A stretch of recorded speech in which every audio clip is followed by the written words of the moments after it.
છે। બાવરી સમાજ સેવા ટ્રસ્ટ દ્વારા સમૂહ લગ્નોત્સવ યોજાયો। વારસિયા રિંગ રોડ આરટીઓ પાસે આવેલ મેદાનમાં બાવરી સમાજના પ્રમુખ પ્રભુભાઈ સોલંકી તરફથી સમૂહ લગ્ન મહોત્સવનો કાર્યક્રમ રાખવામાં આવ્યો હતો। આ કાર્યક્રમમાં 21 જોડાઓએ પ્રભુતામાં પગલાં માંડ્યા હતા। પ્રભુભાઈ સોલંકી તરફથી તમામ 21 જોડાઓને કન્યાદાન કરવામાં આવ્યું હતું। આ શુભ પ્રસંગે કરજણના મહંત શ્રી બોલાગીરી બાપુ, સુરતના મનીષ ગોસ્વામી તથા ભાજપના કોર્પોરેટર દાદુ ગઢવી, કેતન બ્રહ્મભટ્ટ, મનોજ પટેલ, નિલેશ રાઠોડ ઉપસ્થિત રહી જોડાઓને આશીર્વાદ આપ્યા હતા।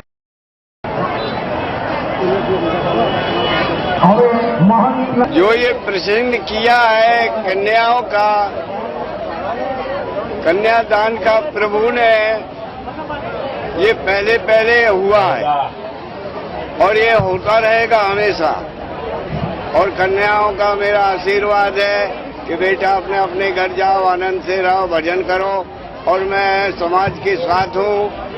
आयोजन हमें प्रथम वखत राख्યું છે। અમારી સમાજનું આજ સુધી ક્યારેય એવું બન્યું નથી કે આવું મોટું આયોજન જે સમૂહ લગ્ન અમારી સમાજના અંદર પહેલી વખત થયું છે।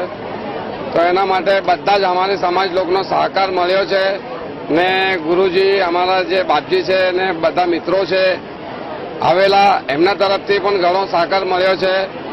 તો મારું એકલાનું તો કામ નથી જ, મને બધાનો સહકાર મળ્યો, એના માટે મેં આટલું મોટું પ્રસંગ આજ હું વ્યવસ્થિત રીતે કર્યો એને। ને અમે લોકો અહીંયા સ્વાઇન ફ્લૂની દવા પણ રાખેલી। ડૉક્ટર સાહેબે, ડૉક્ટર હિતેન્દ્ર પટેલ સાહેબ સ્થાયી સમિતિના ચેરમેન છે, એમને પણ ટીમ મૂકેલી અહીંયા। તો બધાનો સહકાર મળ્યો, ભારતીય જનતા પાર્ટીના બધા નેતાઓનો પણ સહકાર મળ્યો। એના માટે હું બધાનો ખૂબ